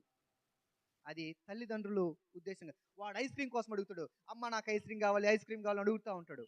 ఐస్ క్రీమ్ ఆరోగ్యానికి మంచిదా? వాడికి జలుబు చేస్తుంది, డాక్టర్ దగ్గర తీసుకెళ్ళాలి, డబ్బులు ఖర్చు అవుతాయి. కానీ వాడు ఏడుస్తున్నాడు కదా అని మనం ఏం చేస్తాం? అది నీకు ఇష్టం లేదు. ఇజ్రాయేలీలు ఐగుప్తు నుంచి వచ్చేసాక దేవుడు వారి మీద న్యాయాధిపతులు నియమిస్తాడు. న్యాయాధిపతులు నియమించాక వాళ్ళందరికీ రాజుగా దేవుడు ఉండాలనుకుంటాడు, నేనే రాజుగా ఉండాలనుకున్నాడు. కానీ ఇజ్రాయెల్ ప్రార్థన ఏంటి? మాకు రాజు కావాలి. దేవుని ప్రణాళిక ఏంటి? నేనే రాజుగా ఉండాలి. దేవుడు అక్కడ దుఃఖపడ్డాడని ఉంటుంది అనమాట. సో ఇజ్రాయేలీలందరూ కూడా, దేవుడు మాకు రాజుగా వద్దు, మాకు ఒక మానవుడు రాజుగా కావాలి. దేవుని యొక్క శ్రేష్టమైన ప్రణాళిక ఏంటంటే, నేను వారికి రాజుగా ఉండాలి అనేది ఆయన ప్రణాళిక, అది ఆయన విజన్, అది ఆయన ఉద్దేశం. కానీ ప్రజల ఉద్దేశం ఏంటి? కాదు, దేవుడు కాదు, మాకు మా రాజు కావాలి అనగా దేవుడు ఇచ్చాడు లేదా? ఇచ్చాడు. But that is not the best plan of God. అది దేవుని నుంచి వచ్చినటువంటి శ్రేష్టమైన ప్రణాళిక కాదు అది. అయినప్పటికీ వారు అడిగారు కాబట్టి దేవుడు వారికి సౌలునిచ్చాడు. ఆ తర్వాత కింగ్డమ్, ఇజ్రాయేలు రాజ్యం మరి సొలొమోన్ తర్వాత విభాగింపబడడం, ఆ తర్వాత మనకు ఆ చరిత్ర తెలుస్తుంది. సో మనం ఏదైనా ప్రార్థన చేస్తూ ఉన్నప్పుడు దేవుని చిత్త ప్రకారం చేయాలి, మన చిత్త ప్రకారం కాదు. మనకు ఏది ఇష్టమో, మనకు ఏది అట్లాగని మనం అట్లాగని మనం ప్రార్థన చేయకూడదు, అట్లాగని విజ్ఞాపన చేయకూడదు, అట్లాగని అదని కాదు నా ఉద్దేశం. నా ఉద్దేశం ఏంటంటే, మనం ప్రార్థించేటప్పుడు ఆయన చిత్తాన్ని తెలుసుకునే విధంగా ప్రార్థన చేసినప్పుడు, మనం ప్రార్థించేటప్పుడు ఆయన చిత్తానుకూలంగా ప్రార్థన చేసినప్పుడు, దేవుడు ఏదైతే మన కోసం ఉంచాడో అది మనం పొందుకోగలం. మనం ఏదంటే అనుకుంటున్నామో అది కాదు, దేవుడు ఏమనుకుంటున్నాడో అది మనం పొందుకోగలం. సో కాబట్టి ఈ 21 రోజుల్లో మన యొక్క ఆలోచన మొరపెట్టడం, దేవుని యొక్క ఆలోచన మనము గ్రహింపలేని గొప్ప సంగతులను, గూఢమైన సంగతులను మనకు తెలియచేయడం. ఇక్కడ మనం ఒకసారి ఎఫెసీయులకు రాసిన పత్రిక ఇద్దాం. ఎఫెసీయులకు రాసిన పత్రిక 3వ అధ్యాయం 20 వచనం.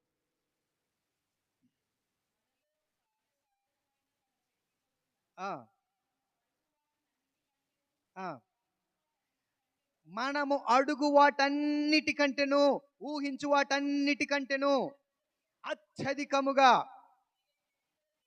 చేయా శక్తి కలిగిన దేవునికి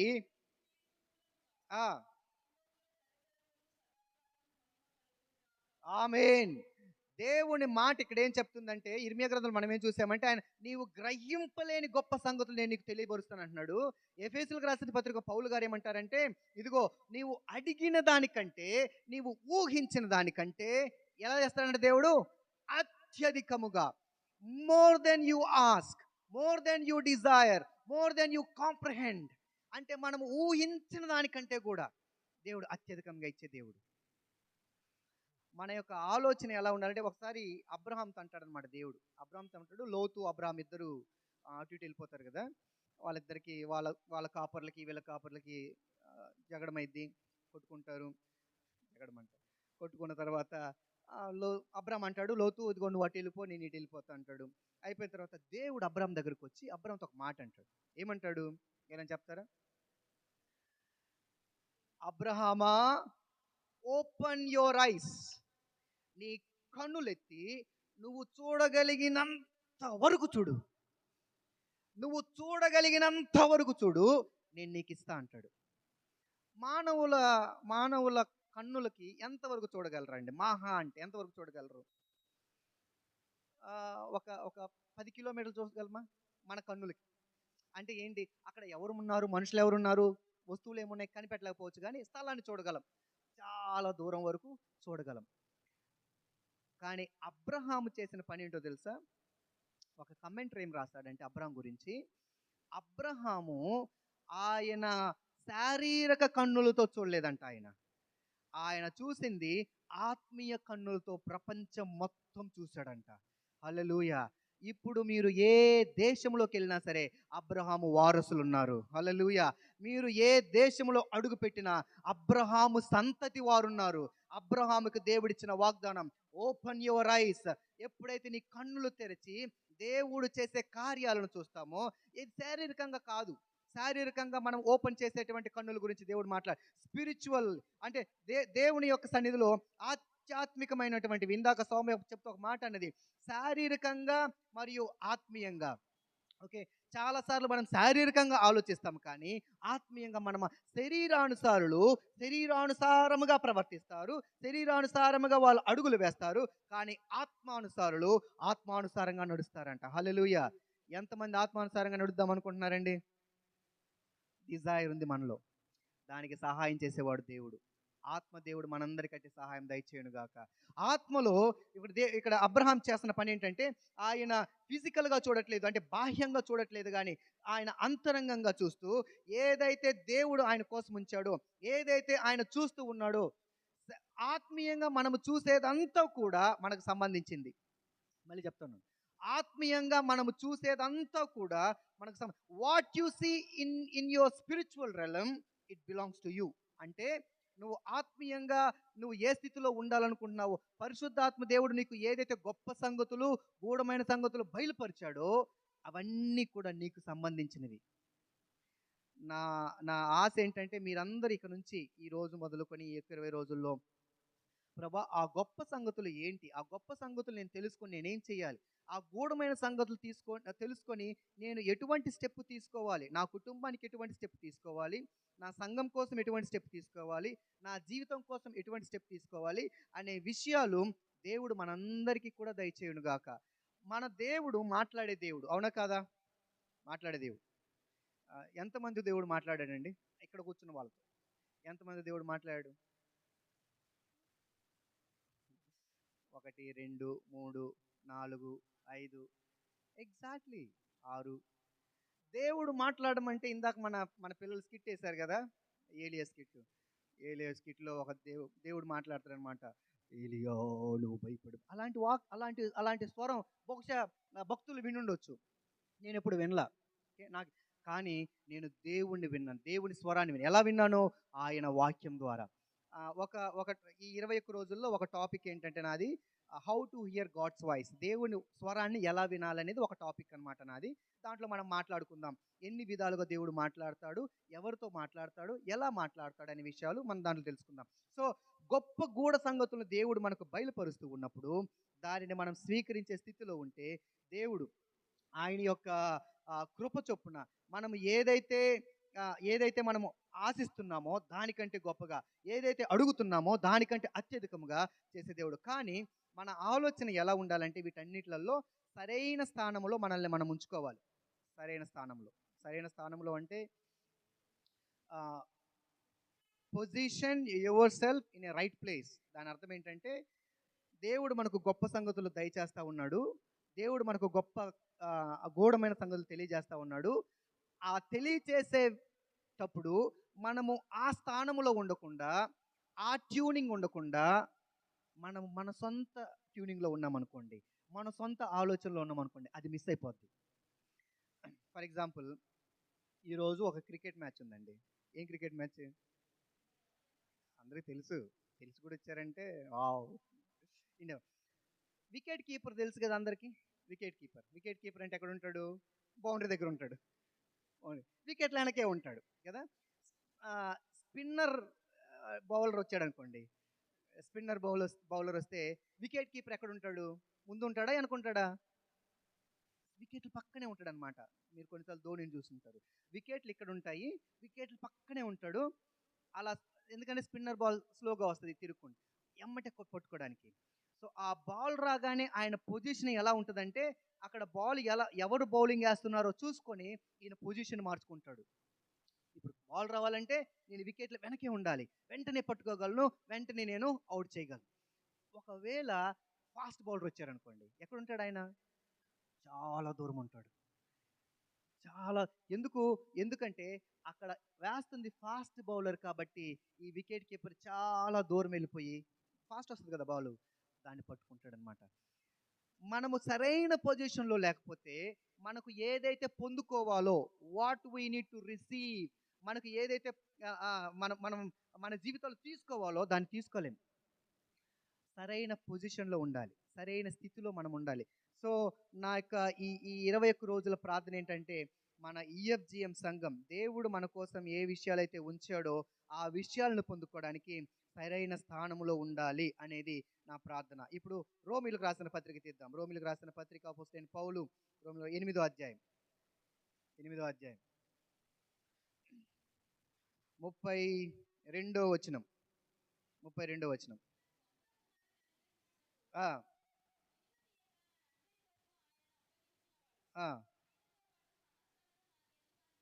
చాలండి. చూడండి, ఒకసారి చదువుతున్నాను. తన సొంత కుమారుని అనుగ్రహించుటకు వెనుతీయక మన అందరి కొరకు ఆయనను అప్పగించిన వాడు ఆయనతో పాటు సమస్తమును మనకెందుకు అనుగ్రహింపడు? దానికంటే ముందు ఇంకొక వచనం ఏముంటుందంటే 28వ వచనంలో, దేవుణ్ణి ప్రేమించు వారికి అనగా ఆయన సంకల్పము చొప్పున పిలువబడిన వారికి మేలు కలుగుటకై సమస్తమును. అక్కడ చూడండి, అక్కడ సమస్తము అనే పదం ఉంటుంది. 32వ వచనంలో చూడండి, ఆయనతో పాటు సమస్తమును మనకి ఎందుకు అనుగ్రహించడు? సమస్తము. ఓకే, ఇంగ్లీష్లో ఏముంటుందంటే ఆల్ థింగ్స్ అని ఉంటుంది. ఆల్ థింగ్స్ అంటే అర్థం ఏంటి? అన్ని థింగ్స్ అనమాట, అన్ని థింగ్స్. సో మనము దేనికోసమైతే అనుకుంటూ ఉన్నామో బైబిల్ ఏమంటుందంటే దానికంటే ఊహించిన దానికంటే అడిగిన దానికంటే ఎక్కువ చేస్తాడంటున్నాడు. ఇక్కడికి వచ్చేసరికి దేవుడు ఏమన్నాడంటే ఇదిగో ఆయన యొక్క సొంత కుమారుణ్ణి వెనుతీయడానికి ఇవ్వడానికి వెనుతీయన ఆయన ఆయనతో పాటు సమస్తమును మనకు ఎందుకు అనుగ్రహింపడు? చాలాసార్లు మన యొక్క ఆలోచన విధానం ఎలా ఉంటుందంటే మనము కేవలం ఒక విషయంలోనే యోహాను పత్రికలో కూడా ఉంటుంది, ప్రియుడా నువ్వు అన్ని విషయాలలో ఏం చేయాలంట? వర్ధిల్లునట్లు. అన్ని సో దేవుని యొక్క ప్రణాళిక మన కోసం ఏంటంటే మనము అన్ని విషయాలలో వర్ధిల్లుతూ ఉండాలి. ఇప్పుడు మొన్న కూడా ఒక ఎగ్జాంపుల్ చెప్పాను అనుకుంటా. ఎవరైనా అబ్బాయి ఉన్నాడు అనుకోండి, అబ్బాయి నేనే ఉన్నానండి.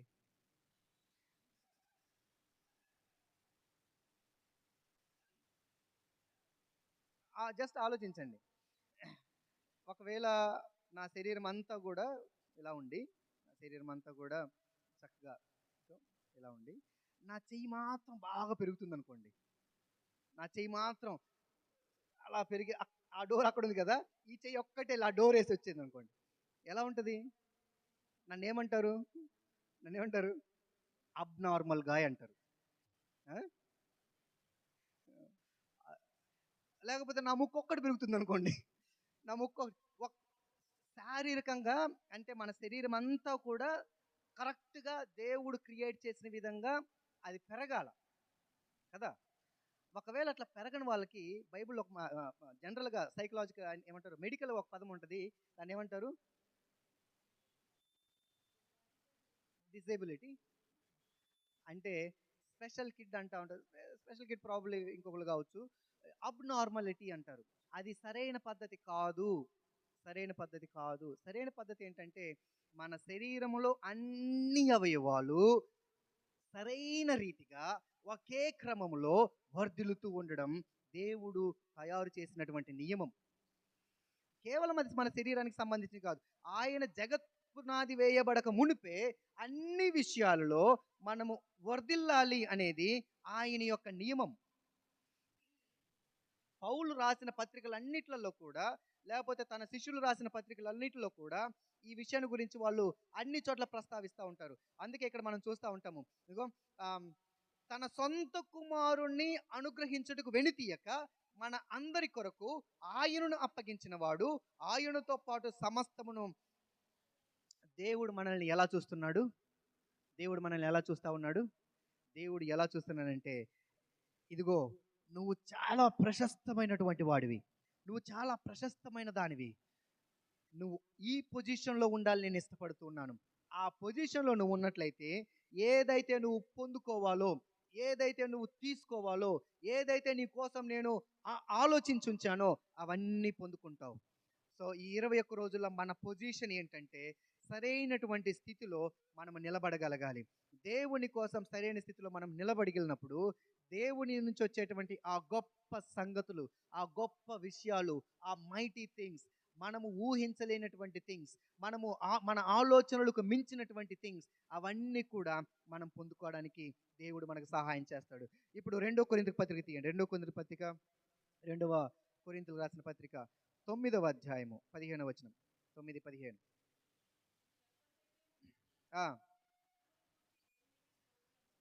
చాలండి. దేవుడు మనకి ఎప్పుడైతే అటువంటి గొప్ప గొప్ప పనులు చేస్తూ ఉంటాడో అవి ఎలా ఉంటాయి అంటే చెప్పసఖ్యము కాని పనులుగా. ఇంగ్లీష్లో అక్కడ ఏముంటుందంటే అన్స్పీకబుల్ థింగ్స్. వాటిని మనం మాట్లాడలేనటువంటి, వాటిని మనం మన ఊహకు కూడా మించినటువంటివి, మన ఊహకు అందనివి దేవుడు మన జీవితంలో చేస్తాడంట. హల్లెలూయా. ఎందుకు దేవుడు చేస్తాడంటే ఆయన సమర్థుడు కాబట్టి. సో ఈ యొక్క 21 రోజుల్లో మన యొక్క ఆలోచన విధానము, లేకపోతే మనం ఆలోచించినంత కూడా మన ఆలోచన అంతా ఎలా ఉండాలంటే నేను దేవునికి మొరపెడతాను, దేవుని యొక్క సన్నిధిలో నుంచి వచ్చేటువంటి ఆ గొప్ప విషయాలు, నేను గొప్ప విషయాలు అన్నప్పుడు మీరు జస్ట్ ఒకదానికి పరిమితం చేయబాకండి. అన్ని విషయాల గురించి ఆలోచించండి, ఆత్మీయంగా ఆలోచించండి, ఆరోగ్యంగా ఆలోచించండి. సో ఆర్థికంగా ఆలోచించండి, మరి మీ యొక్క కుటుంబంలో ఆనందపరంగా ఆలోచించండి. అన్ని విషయాల గురించి మీరు ఆలోచిస్తూ ఉండండి. ప్రతి విషయంలో కూడా దేవుడు మీకు గొప్ప గొప్ప విషయాలను తెలియజేస్తాడు. ప్రతి విషయంలో కూడా గూఢమైన సంగతులు ఇంతవరకు నీకు తెలియని విషయాలను దేవుడు బయలుపరుస్తాడు. ఆ జ్ఞానం అంతటిని కూడా దేవుడు ఎక్కడ ఉంచాడంటే ఆయన వాక్యములో ఉంచాడు.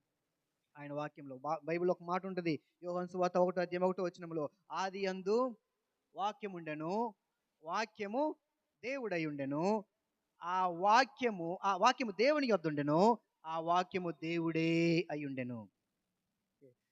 In the beginning there was word, word was with God, word was God himself.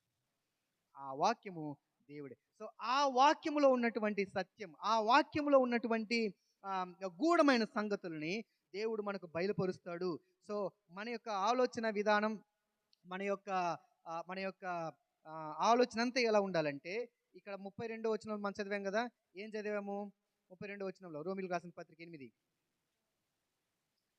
తండ్రి తన సొంత కుమారుని అనగా తండ్రి తన సొంత కుమారుని అనుగ్రహించుటకు వెనుతీయక మనందరి కొరకు ఆయన అప్పగించిన వాడు ఆయనతో పాటు సమస్తమును మనకెందుకు అనుగ్రహింపుడు. సో మనం ఆలోచించాల్సింది అంటే ఈ తండ్రి గురించి మనం ఆలోచించాలి. ఈ యొక్క 21 రోజుల్లో ఇంకొక టాపిక్ ఏంటంటే నేను సెలెక్ట్ చేసుకుంది ఫాదర్ హార్ట్ ఆఫ్ గాడ్, అంటే తండ్రికి ఉన్నటువంటి హృదయం గురించి ఒకరోజు మనం మాట్లాడతాం అన్నట్టు. ఫాదర్ హార్ట్ ఆఫ్ గాడ్, తండ్రికి ఉన్నటువంటి ఆలోచన, తండ్రికి ఉన్నటువంటి హృదయం. సో తండ్రిని గురించి మనం ఆలోచిస్తే, తండ్రిని గురించి మనం జ్ఞాపకం పెట్టుకుంటే, బైబిల్ ఒక మాట ఉంటుంది మత్తయి సువార్తలో, ఒక కొడుకు వచ్చి, ఒకసారి చదువుదాం అది, మత్తయి సువార్త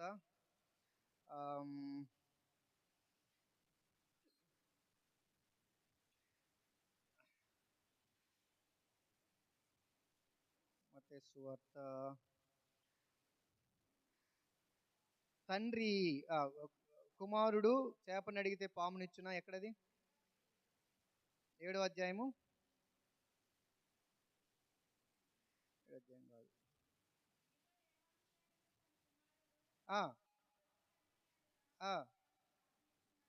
మీలో ఎవరైనా తన కుమారుడు రొట్టెని అడిగిన ఎడల రాతినిచ్చునా, చేపని అడిగిన ఎడల పామునిచ్చునా?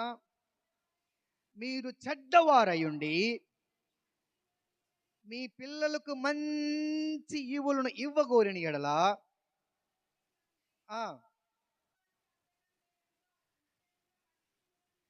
తన్ను అడుగువారికి తండ్రి, బా ఎంత గొప్ప మాట చూడండి అక్కడ. ఎన్నో వచనం సిస్టర్ అది? 9. తన్ను అడుగువారికి, అక్కడ చూడండి, అక్కడ మీరు చెడ్డవారయుండియు మీ పిల్లలకు మంచి ఈవులను, గుడ్ థింగ్స్ అని ఇంగ్లీష్లో ఉంటుంది, మంచి ఈవులను ఇయ్యనెరిగి ఉండగా పరలోకమందున్న మీ తండ్రి తన్ను అడుగు వారికి అంతకంటే, ఎంతకంటే? అడిగిన దానికంటే, ఈ లోకములో తండ్రి ఇచ్చే దానికంటే. యూజువల్గా వాట్సాప్లో కొన్ని స్టేటస్లు వస్తుంటాయి ఫాదర్స్ డే రోజున, మా నాన్న హీరో అని వస్తుంది కదా, my first love is my dad అని వస్తుంది. మా జనరల్గా అందరికీ, మా నాన్నగారు కూడా చిన్నప్పుడు మేము ప్రార్థన చేసుకునే వాళ్ళం కదా, ఉదయాన్నే లేచి ప్రార్థన చేసుకునేటప్పుడు మేము లేస్తాము ప్రార్థనకని, అలానే ఉండి అలా నిద్రపోతాం, అలానే మోకరిచ్చి ఒక నిద్రపోతాం. మా నాన్న మమ్మల్ని ఎత్తుకొని మంచం మీద పడేస్తారనమాట. మంచం మీద ఇట్లాంటివి చాలా, నేను చాలా చిన్నగా చెప్పాను. ఓకే, కొన్ని వాట్సాప్ స్టేటస్లో చూస్తే చాలా రాస్తూ ఉంటారు కదా,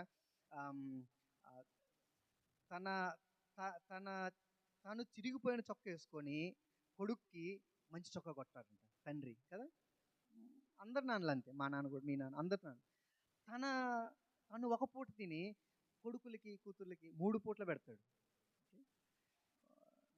తను సైకిల్ మీద వెళ్ళి మనకు ఆటో ఎక్కిస్తాడు. తను నడుచుకుంటూ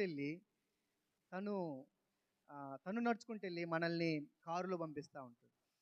చాలా సాక్రిఫైస్ అనమాట, చాలా సాక్రిఫైస్ చేస్తూ ఉంటాడు. నాన్న గురించి మాట్లాడితే చాలామంది ఫాదర్స్ డే రోజునే గుర్తు చేసుకుంటూ ఉంటారు, కానీ కొన్నిసార్లు దాని గురించి ఆలోచిస్తూ ఉంటే బైబిల్ ఏమంటుందంటే, మీరు చెడ్డవారయ్యుండి మంచి ఈవులను ఇవ్వగోరిన ఎడల, అంటే దేవుడు ఈ ఈ లోకంలో ఉన్న తండ్రులని ఆయనని కంపేర్ చేస్తున్నట్టు కాదు. జస్ట్ ఆలోచించండి, భూలోకంలో ఉన్న తండ్రే ఇలా చేస్తే, వావ్, పరలోకంలో ఉండే తండ్రి ఇంకా ఎన్ని మంచి మంచి మంచి మంచి మంచి పనులు చేస్తాడు మీకోసం. బైబిల్లో యాకోబు పత్రికలో ఒక మాట ఉంటుంది, every good gift, perfect gift is from father అని ఉంటుంది. పరలోకము నుంచి వచ్చేటువంటి తండ్రి, ఆ పరలోకం నుంచి వచ్చినటువంటి ప్రతి మంచి ఇవి తండ్రి నుంచి వచ్చింది. దాని అర్థం ఏంటి? రాజుగారి పెద్ద భార్య మంచిదండి అంటే దాని అర్థం ఏంటి? చిన్న భార్య మంచిది కాదు. పరలోకము నుంచి వచ్చే ప్రతి మంచి ఇవి దేవుని నుంచి వస్తే, చెడ్డ ఇవి ఎక్కడి నుంచి వచ్చింది? దేవుడి నుంచి కాదు. మనము ఈ సత్యాన్ని మనం మనం జ్ఞాపకం పెట్టుకున్నాం. బైబిల్లో పోయినసారి కూడా స్వస్థత గురించి మాట్లాడుతున్నప్పుడు నేను చెప్పాను, అపవాది నుంచి పీడింపబడుతున్న వారందరినీ కూడా యేసయ్య స్వస్థపరుస్తూ ఉన్నాడంట. ఓకే, సో పరలోకమందున్న తండ్రి మీకోసం మంచి ఈవులను ఇవ్వగోరుతూ ఉన్నాడు. పరలోకములో ఉన్న తండ్రి మీకోసం మంచి పనులను చేయగోరుతున్నాడు. మనము ఆ తండ్రిని మనం అర్థం చేసుకునేటువంటి ఈ 21 రోజుల్లో తండ్రిని గురించినటువంటి ఆలోచన, ఇందా చెప్పాను కదా, ఫాదర్ హార్ట్ ఆఫ్ గాడ్ అని ఒక సబ్జెక్ట్ ఉంటుంది. దాని గురించి ఒకరోజు మనం మాట్లాడతాం. తండ్రికి ఉన్నటువంటి ఆలోచన విధానం, తండ్రికి ఉన్నటువంటి హృదయం పిల్లల పట్ల ఏ విధంగా ఉంటుంది అనేది మనం తెలుసుకోబోతున్నాం. ఎప్పుడైతే దాన్ని మనం తెలుసుకుంటామో తండ్రికి వ్యతిరేకముగా మనం ఏది చెయ్యం. The time you know your father's love for you, నీ తండ్రి నిన్ను ఎంతగా ప్రేమిస్తున్నాడో నీకు తెలిస్తే తండ్రికి వ్యతిరేకంగా ఏం చేయమంట మనం? తండ్రికి వ్యతిరేకంగా ఏం చేయం. టీవీలో ఒక యాడ్ వచ్చేది, మీరు చూసారో చూడలేదు, ఎక్కడో చెప్పాను నేను వాక్యం చెప్పేటప్పుడు. ఏంటిదంటే అది కిన్లే వాటర్ బాటిల్ ఉంది కదా, కిన్లే వాటర్ బాటిల్లో దాని గురించినటువంటి యాడ్ అనమాట. ఒక అమ్మాయి కాలేజీలో చదువుకుంటూ ఉంటుంది. వాళ్ళ నాన్నకి చెప్పకుండా హిమాలయాలకి వాళ్ళ ఫ్రెండ్స్ తోటి ట్రెక్కింగ్కి వెళ్ళిద్ది అనమాట. యాడ్ ఇది, టీవీలో వచ్చిన యాడ్ ఇది. ట్రెక్కింగ్కి వెళ్ళిద్ది. వెళ్ళాక అందరూ పడుకుంటారు, ఈ అమ్మాయికి నిద్ర పట్టదు. ఏంటి నిద్ర పట్టట్లేదు అని అనుకుంటా ఉంటే అమ్మాయికి అనిపిస్తుంది అనమాట, నేను మా నాన్నకి చెప్పకుండా వచ్చాను, మా నాన్న కళ్ళు కప్పు వచ్చాను, అందుకే నాకు నిద్ర పట్టలేదు, సరే మా నాన్నకి ఫోన్ చేద్దాంలే అని వాళ్ళ నాన్నకి ఫోన్ చేస్తాను అనమాట. డాడీ, నేను మా ఫ్రెండ్స్ తోటి ఇలా వచ్చాను. అవునా, నాకెందుకు చెప్పలేదు? ఏమో డాడీ, చెప్పాలనిపించలేదు, మీరు తిడతారేమో అనుకున్నాను. మరి ఇప్పుడు ఎందుకు చెప్తున్నావు? నాకు నిద్ర పట్టట్లేదు డాడీ, మీకు చెప్పకపోయేసరికి, నీకు చెప్పాలనిపించింది, నీకు చెప్పకపోయేసరికి నా నిద్ర రావట్లా అని ఆ డైలాగ్ అంటది. పక్కన ఏడనమాట, బూందు బూందు మే విశ్వాసే అని ఉంటుంది. అంటే ప్రతి బొట్టులో విశ్వాస్యత అని వస్తుంది అనమాట. ఓకే, ఏమంటది? స్వచ్ఛత, బూందు బూందుమే, అంటే ప్రతి బొట్టు. మనము తండ్రిని అర్థం చేసుకునే కొలది తండ్రికి మనం దగ్గరగా వెళ్తూ ఉంటాం. తండ్రి ఆలోచనలు తెలుసుకుంటూ ఉంటాం. తండ్రి ఏమి మన కోసం ఉంచాడో మనం తెలుసుకుంటూ ఉంటాం. దాని ప్రకారం జీవిస్తూ ఉంటాం.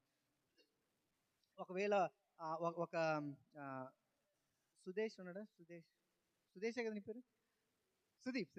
ఓకే, సుదీప్ ఉన్నాడు. సుదీప్ వాళ్ళ అమ్మ నాన్న వచ్చారు. ఓకే, ఒకవేళ సుదీప్కి స్కూల్కి వెళ్ళేటప్పుడు షూస్ ఏమన్నా కింద పగిలిపోయి లేకపోతే అవి పని చేయక ఏమన్నా హోల్స్ పడ్డాయి అనుకోండి, వాళ్ళ నాన్న దగ్గరికి వెళ్ళి ఏమంటాడు? డాడీ, నాకు షూస్ కావాలి అంటాడు. అలా అనకుండా, డాడీ నాకు షూ కొనిస్తావా కొనివా, లేకపోతే డాడీ కొంచెం నాకు షూస్ కొనివా, లేకపోతే డాడీ నీకు ఇష్టమైతే, ఇఫ్ యు ఆర్ విల్లింగ్, నీకు ఇష్టమైతే నాకు అవి కొనివా. వాళ్ళ నాన్న అనుకుంటాడు లోపల, నీ స్కూల్ ఫీజు కడుతున్నా, నీకు రోజు అన్నం పెడుతున్నా, రోజు పాలిస్తున్నా, రోజు మీ అమ్మ నీకు మంచి వంట చేసి పెడుతుంది, ఓకే, రోజు నీకు వెళ్ళడానికి అన్ని సౌకర్యాలు ఇస్తున్నా, ఒక చిన్న షూస్ కొనిలేను నేను. తండ్రిని మనం అర్థం చేసుకోకపోతే మనం ఎలా అడుగుతామంటే ఏంటది? అది నీకు ఇష్టమైతే చెయ్యి, లేకపోతే లేదు. తండ్రిని అర్థం చేసుకుంటే మనం ఆయనకి ప్రభువా, లేకపోతే తండ్రి, ఇది నీ చిత్తం అని నాకు తెలుసు, నాకు ఇది దయచేయి. అందుకే నేను ఇందాక మాట చెప్పాను, ఆయన చిత్తం తెలుసుకొని మనం ప్రార్థన చేయాలి, ఏది పడితే అది కాదు. పోయినసారి 21 రోజుల ఉపవాస ప్రార్థనలో ప్రార్థన ఎలా చేయాలని ఒక రోజు మాట్లాడుకున్నాం మనం. దేవుని చిత్తానుసారంగా ప్రార్థన ఎలా చేయాలి అని మాట్లాడుకున్నాం. ఈ ఒక్క రోజుల్లో కూడా ఒకసారి దాని గురించి టచ్ చేద్దాం. ఓకే, తండ్రి చిత్తానుసారంగా మనం ప్రార్థన చేస్తూ ఉన్నప్పుడు బైబిల్లో ఉంటుంది, మీరు అడిగినవన్నీ కూడా పొందుకున్నామని నమ్మి ప్రార్థన చేయండి. నేను చెప్తా ఉంటాను కదా, తల్లి వాళ్ళ కొడుకు దగ్గరికి వచ్చి, పాస్ గారి దగ్గరికి వచ్చి, అయ్యా మా అబ్బాయి కోసం ప్రార్థన చేయండి అంటారు. ప్రార్థన చేయమని చెప్పి ఏమని ప్రార్థన చేయాలి? మా అబ్బాయి మారాలి అని ప్రార్థన చేయాలి. పాస్టమ్మ గారు ప్రార్థన చేస్తారు, అబ్బాయి మారాలి, చర్చికి రావాలి, చెడు వ్యసనాలు దూరం అయిపోవాలి. వెంటనే ఆమె అనగానే వాళ్ళ వీడు మారడయ్యా, మీరు చేస్తానే ఉండండి అని వెళ్ళిపోతుంది. వీడు మారడు. చేయమని చెప్పింది ఏంటిది? మారమని. కానీ ఆమె బిలీఫ్ సిస్టమ్ ఏంటి? వాడు మారడు. ఆమె ఆలోచన అంతా కూడా మారడు మారడు మారడు మారడు మారడు మారడు అలానే ఉంది. కానీ ఆమె ప్రార్థన చేయమంటుంది, మారాలని ప్రార్థన చేయండి అయ్యా. ఫస్ట్ మన యొక్క బిలీఫ్ సిస్టమ్ మారాలి. మనం పొందుకున్నాము అని నమ్మి ప్రార్థన చేయమని బైబిల్ చెప్తా ఉంది. పొందుకున్నామని నమ్మినట్లయితే అవి దేవుడు మనకు దయచేస్తాడు. అవి మనం సంపూర్ణంగా, అవి మనం ఖచ్చితంగా మన జీవితంలో పొందుకుంటాం. సో కాబట్టి తండ్రిని గురించినటువంటి జ్ఞానం, అందుకే ఉదయం చెప్పేటప్పుడు 3 విషయాలు. 1, మనము దేవుని వాక్యంలో ఎదగడానికి. 2, మనము ఒకరి కోసం ఒకరు ప్రార్థన చేయడానికి, సంఘం కోసం ప్రార్థన చేయడానికి, మరి ప్రత్యేకించి సంఘ నిర్మాణం కోసం, సంఘాభివృద్ధి కోసం, సంఘ కాపరి కోసం, సంఘంలో ఉన్న వారందరి కోసం ప్రార్థన చేయడానికి. 3వదిగా ఆయన జ్ఞానంలో, ఆయన కృపలో ఎదగడానికి కోసం. బైబిల్లో హోషేయ గ్రంథంలో ఏముంటుందంటే, హోషేయ గ్రంథం 4వ అధ్యాయం 6వ వచనంలో, నా జనులు జ్ఞానము లేక నశించిపోతున్నారు. My people perish without knowledge. నా జనులంట జ్ఞానము లేక. సో నా యొక్క ఈ 21 days అంతటిలో కూడా ఏంటంటే, ఆ జ్ఞానం మనం సంపాదించుకొని మనము నశించిపోయే వారిలాగా కాక దేవుణ్ణి చేరుకునే వారిలాగా ఉండుదుముగాక. ఆ జ్ఞానం దేవుడు మనకు దయచేయాలి. ఆ జ్ఞానం దేవుడు మనకు దయచేసినట్లయితే ఆ జ్ఞానములో నుంచి మనము అనేక విషయాలు దేవుని నుంచి తెలుసుకుంటాము. ఆ జ్ఞానములో నుంచి అనేక విషయాలు మనం దేవుని నుంచి పొందుకుంటాము. తద్వారా మనము ఏ పొజిషన్లో ఉండాలి అనేది దేవుడు మనకు తెలియచేసినప్పుడు, దేవుడు ఏ స్థానంలో ఉన్నాడు అనేది మనం తెలుసుకున్నప్పుడు గొప్ప గొప్ప కార్యాలను మనం చూస్తామన్నమాట. లాస్ట్గా ఇంకొక మాట చెప్పేసి నేను ముగిస్తాను. ఇంకో మాట చెప్పేసి 1 తిమోతిలకు రాసిన పత్రిక, అపోస్తలుడైన పౌలు తిమోతిలకు రాసిన మొదటి పత్రిక 4వ అధ్యాయం 1వ వచనం. 4వ అధ్యాయము 1వ వచనం. అయితే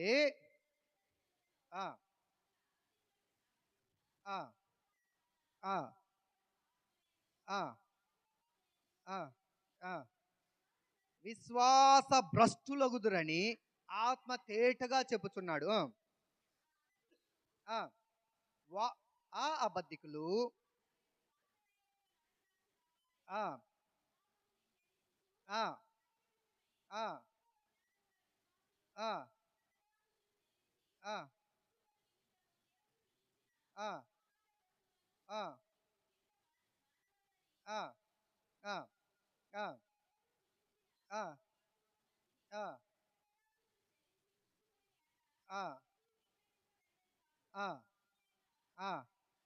జాగ్రత్తగా వినండి. 5వ అధ్యాయము. ఏలయనగా అది దేవుని వాక్యము వలనను ప్రార్థన వలనను పవిత్రపరచబడుతున్నది. ఇక్కడ 4వ అధ్యాయం 1వ వచనంలో తిమోతి ఏమంటాడంటే, పౌలు ఏమంటాడు తిమోతికి, ఇదిగో తండ్రి యొక్క చిత్తం ఇది, తండ్రి యొక్క విజన్ ఇది, నీ కోసం తండ్రి యొక్క ప్రణాళిక ఇది. కానీ చాలాసార్లు తండ్రిని గురించి అర్థం చేసుకోక మనం ఏం చేస్తామంటే, తండ్రిని గురించి లేకపోతే తండ్రి చిత్తమును గురించి మనం అపార్థం చేసుకుంటూ ఉంటాం. ఆ అపార్థంలో నుంచి మనల్ని మనం మోసపరుచుకుంటూ ఉంటాం. అక్కడ దానికి ఇవ్వని మాట ఏంటంటే, మోసపరచు ఆత్మ అని ఇచ్చాడనమాట. మోసపరచు ఆత్మ. మనం చాలాసార్లు చదివి ఉంటాం కానీ గమనించలే. మోసపరుచు ఆత్మ సంఘములలో, విశ్వాసులలో, కుటుంబాలలో చాలా ప్రబలుతుందన్నమాట. పౌలు ఇంకొక మాట ఏమంటాడంటే ఎక్కడో, మేము బోధించిన బోధ కాక మరి ఇంకొక బాధ ఎవరు చేసినా సరే, చివరికి దేవదూతలు చేసినా సరే వారికి శ్రమ, డోంట్ యాక్సెప్ట్ ఇట్. పౌలు బోధన గురించి మాట్లాడతాడు అనమాట. చివరికి దేవదూతలు చేసినా సరే అంటాడు. అందుకే పౌలు ఇక్కడ అంటాడు, సో మోసపరిచే ఆత్మ మనల్ని చాలాసార్లు తండ్రిని గురించినటువంటి తప్పుడు సమాచారం మనకి ఇచ్చినప్పుడు, తండ్రిని గురించిన తప్పుడు చిత్తాన్ని మనకు తెలియజేసినప్పుడు, తండ్రిని గురించినటువంటి ఆలోచన మనకు తెలియజేసినప్పుడు మనమే అవును కదా, ఇదే సత్యం కదా అని అనుకుంటూ ఉంటాం. అవును కదా, ఇలానే ఉంటది కదా అని అనుకుంటూ ఉంటాం. మీకు తెలుసా, మోషే 12 మందిని పంపిస్తాడు. మోషే 12 మందిని ఎక్కడికి పంపిస్తాడు? వేగులు చూడడానికి. ఎక్కడికి? ఏ దేశానికి పంపిస్తాడు?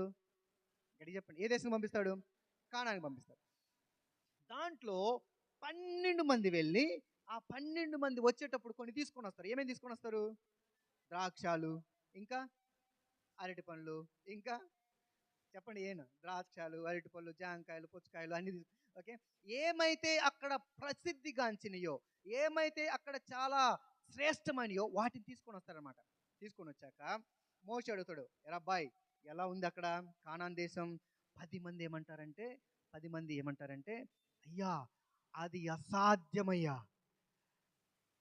తండ్రేమో నేను మీకు దాన్ని ఇస్తాను, you can inherit that land, ఆ దేశాన్ని మీరు స్వాధీనపరుచుకుంటారు, నా చిత్తం, నేను దాన్ని మీకు ఇస్తా అంటే 10 మంది వచ్చి ఏం చెప్తున్నారు? మోషేకి ఏం రిపోర్ట్ ఇస్తా ఉన్నారు? ఏం రిపోర్ట్? అది అసాధ్యం. వాళ్ళు ఎలా ఆలోచిస్తున్నారంటే వాళ్ళ కన్నుల ప్రకారం ఆలోచిస్తూ ఉన్నారు. వాళ్ళు చూసిన దాన్ని బట్టి ఆలోచిస్తారు. వాళ్ళు ఏం చూశారు? అక్కడ కానానులో బలం కలిగిన వారిని, బలాఢ్యులను చూశారంట. ఎంతో ఉన్నతమైన వాళ్ళని చూశారు. వాళ్ళని చూసి వాళ్ళ దగ్గర వీళ్ళని పెట్టుకున్నారు. అమ్మో వాళ్ళు చాలా బలాఢ్యులుగా ఉన్నారు కదా, నేను పనికిరానేమో, నా వల్ల కాదేమో, మేము జయించలేమేమో. కానీ వారి మీద ఉన్న దేవుడిని వీరు చూడాల. 10 మంది అక్కడ బైబిల్ ఏమంటుందంటే వారు దుష్ట సమాచారం ఇచ్చారంట. If you talk based on what you see, నువ్వు చూసిన దాన్ని బట్టి నువ్వు మాట్లాడితే దేవుని అర్థం చేసుకోకుండా, దేవుని వాక్యాన్ని అర్థం చేసుకోకుండా, దేవుని చిత్తాన్ని అర్థం చేసుకోకుండా మనము చూసిన దాన్ని బట్టి మాట్లాడితే దేవుడు ఏమంటున్నాడు? దుష్ట సమాచారం. పౌలు ఏమన్నాడు? దాన్ని అబద్ధ మోసపరచు ఆత్మ.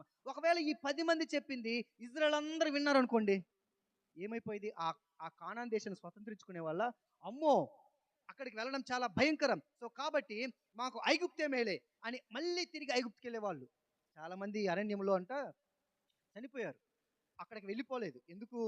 వాళ్ళు విశ్వసించలేదు కాబట్టి. ఎబ్రీ పత్రికలో ఉంటుంది, ఇదిగో ఆ సువార్త వారికి కూడా ప్రకటించబడింది, విశ్వాసాన్ని కలిపారంట, విశ్వాసాన్ని కలపని వారికి నిష్ప్రయోజనమైంది, విశ్వాసం కలిపిన వారు ప్రాణంలో చేరారు.